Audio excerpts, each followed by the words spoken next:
বিসমিল্লাহির রহমানির রহিম। মঞ্চে উপস্থিত নেতৃবৃন্দ, আমার সামনে উপস্থিত মুরব্বীবর্গ, এলাকাবাসী ভাইয়েরা, উপস্থিত মা বোনেরা, দলীয় নেতৃবৃন্দ এবং কর্মীরা, আসসালামু আলাইকুম।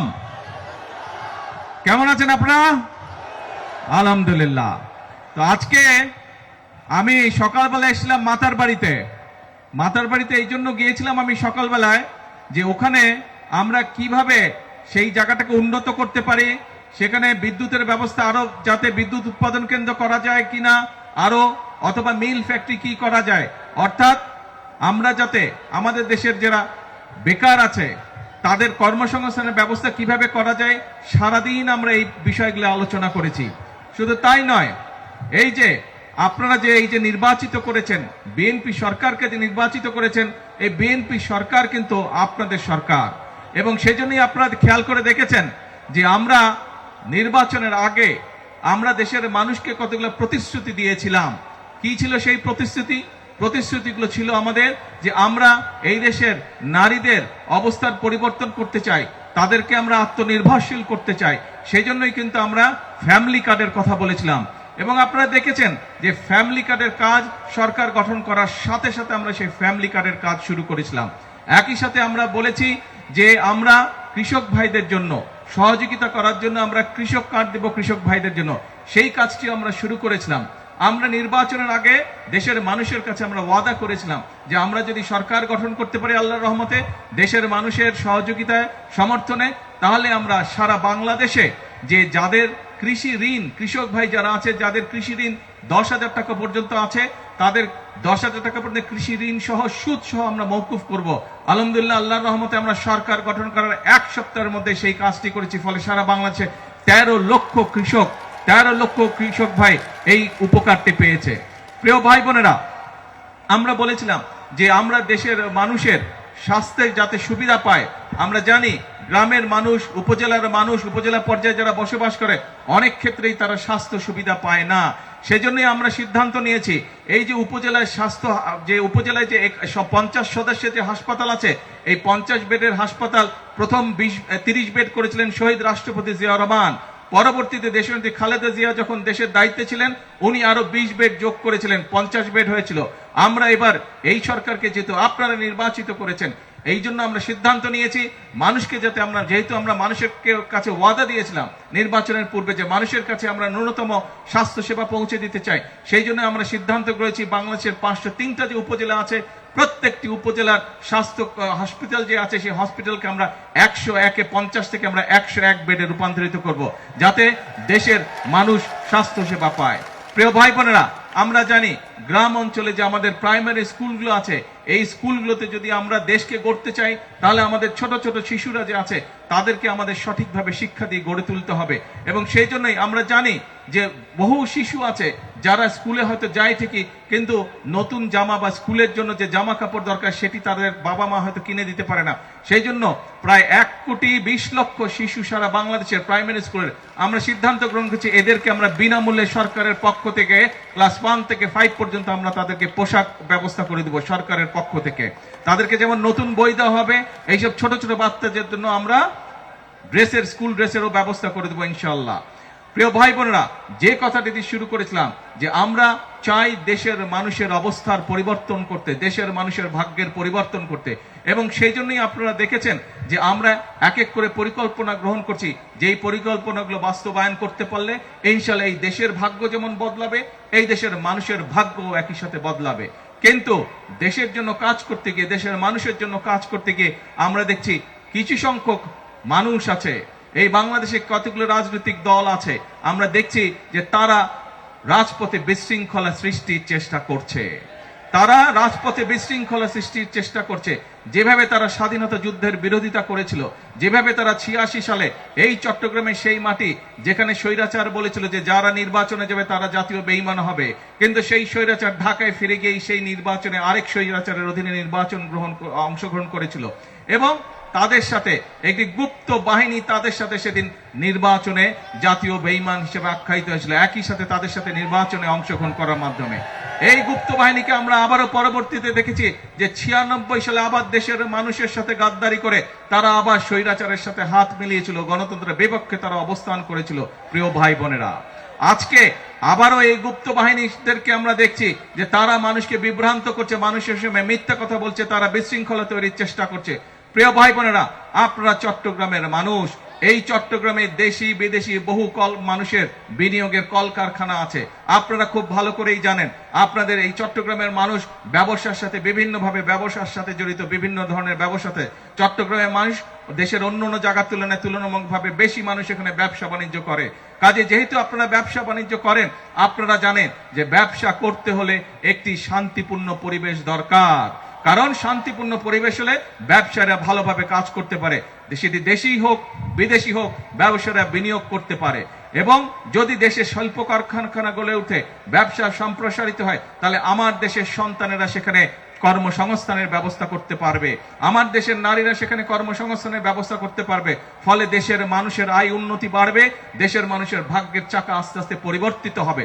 কিন্তু আমরা দেখছি যে একটি রাজনৈতিক দল বিভিন্নভাবে বিশৃঙ্খলা করার চেষ্টা করছে।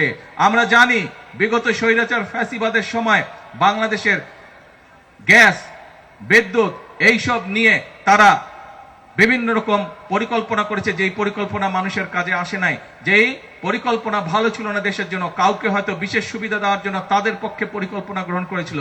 আমরা এই পরিকল্পনাগুলোর উপর তাদের এই যে অপরিকল্পিত পরিকল্পনা ছিল, অপরিকল্পিত পরিকল্পনাগুলোর জন্য আমরা কাজ করছি এবং ইনশাআল্লাহ শীঘ্রই আমরা বাংলাদেশের জাতীয় সংসদে আমরা সারা দেশের মানুষের কাছে উপস্থাপন করব যে আগামী 10 বছর আমাদের বিদ্যুৎ ব্যবস্থা, আমাদের গ্যাস ব্যবস্থা কি হবে, যাতে করে ব্যবসায়ীরা বিনিয়োগ করতে পারে, ব্যবসায়ীরা যাতে করে আশ্বস্ত হতে পারে এই দেশে বিদ্যুৎ গ্যাস সবকিছু থাকবে। কিন্তু মানুষকে বিভ্রান্ত করে বিশৃঙ্খলা সৃষ্টির চেষ্টা করছে একটি রাজনৈতিক দল। প্রিয় ভাই বোনেরা, আমরা যেখানে প্রতিদিন পরিশ্রম করছি দেশের মানুষের ভাগ্যের পরিবর্তনের জন্য, আমরা যেখানে প্রতিদিন পরিশ্রম করছি দেশের ভাগ্যের পরিবর্তনের জন্য, কিছু সংখ্যক লোক বিশৃঙ্খলা সৃষ্টি করছে।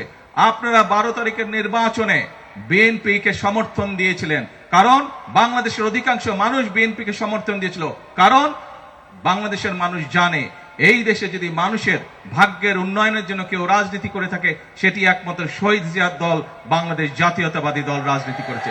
বাংলাদেশের উন্নয়নের জন্য যদি কেউ রাজনীতি করে থাকে, কোন রাজনৈতিক দল যদি রাজনীতি করে থাকে, সেটি দেশনেত্রী বেগম খালেদা জিয়ার দল বাংলাদেশ জাতীয়তাবাদী দল সেই রাজনীতি করেছে।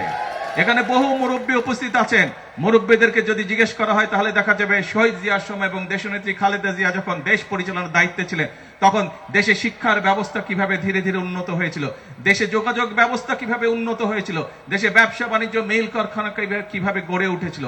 আজকে আবারও আপনাদের সেই প্রিয় দল বাংলাদেশ জাতীয়তাবাদী দলকে আপনারা দেশ পরিচালনার দায়িত্ব দিয়েছেন, কিন্তু কিছু সংখ্যক রাজনৈতিক দল তারা বিভ্রান্তি ছড়িয়ে সেই কাজগুলোতে বাধাগ্রস্ত করার চেষ্টা করছে। প্রিয় ভাই বোনেরা, আজ আমাদেরকে সিদ্ধান্ত নিতে হবে, আজকে আমাদেরকে সিদ্ধান্ত নিতে হবে বাংলাদেশের সকল গণতান্ত্রিকামী মানুষ যারা গণতন্ত্রে বিশ্বাস করে, যারা কথা বলার স্বাধীনতা বিশ্বাস করে, প্রত্যেকটি মানুষকে আজকে সিদ্ধান্ত নিতে হবে যে এই বিশৃঙ্খলাকারী যারা রাজপথে এসে রাজপথ বন্ধ করে দিতে চায়, যারা মানুষকে বিভ্রান্ত করতে চায়, তাদের বিরুদ্ধে কি ব্যবস্থা আমরা গ্রহণ করব, এইটি আজকে বাংলাদেশের মানুষকে সিদ্ধান্ত নিতে হবে।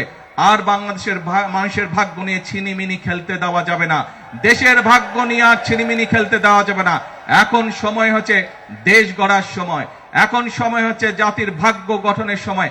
কাজে আমাদের 20 কোটি মানুষের 40 কোটি হাতকে আজকে শ্রমিকের হাতে রূপান্তরিত করতে হবে। আমাদের দেশকে সামনের একদিনে এগিয়ে নিয়ে যেতে হবে।